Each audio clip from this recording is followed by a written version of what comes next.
And Vivian and I are your announcers for that. We're really excited about it. 130 different parade entries. So it's bigger than ever. Don't miss it. 805 webcams, modern electric camera, showing us a lot of cloud cover out there. And what's interesting is how quickly we have to turn the corner. I do think we're going to see marine influence at the immediate beach line, but it's going to get more limited to the valleys. And that means places like San Luis and Santa Maria, 5 cities, going to warm up a little bit. The interior is going to see a big jump. And again, we took a step back today a little bit. Pismo Beach 805 webcams, a time lapse showing that we did get a few breaks in the cloud cover. Ultimately, I think we actually wiped that out on Friday, as everybody's going to see some stage of a warm-up. The further inland you are, the more extreme it's going to be. But coastal valleys sort of in the Goldilocks zone between the hot interior weather and the cooler beach weather tomorrow. You got temperatures in the 80s. Now, you'll note a little bit of northerly flow early, then northwesterly in the afternoon, so it's not going to be an extreme day. Now, the interior valleys warming to the mid-80s and then even the mid-90s potentially in the afternoon. Again, that's a big boost from today, so things will happen quickly tonight into tomorrow to change the picture.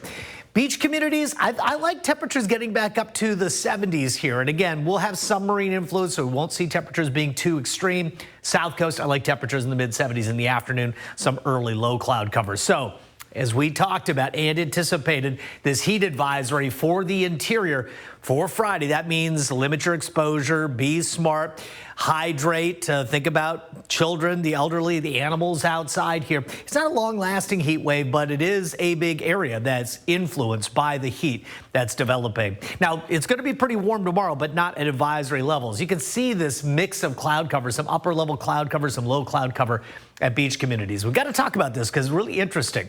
We've got a low that's spinning up to the south. At the same time, the ridge of high pressure, this brings us the heat. But we do have to watch what the low does, because ultimately it's going to start dragging in some humidity. And you see some of the green there. Could it rain on Saturday?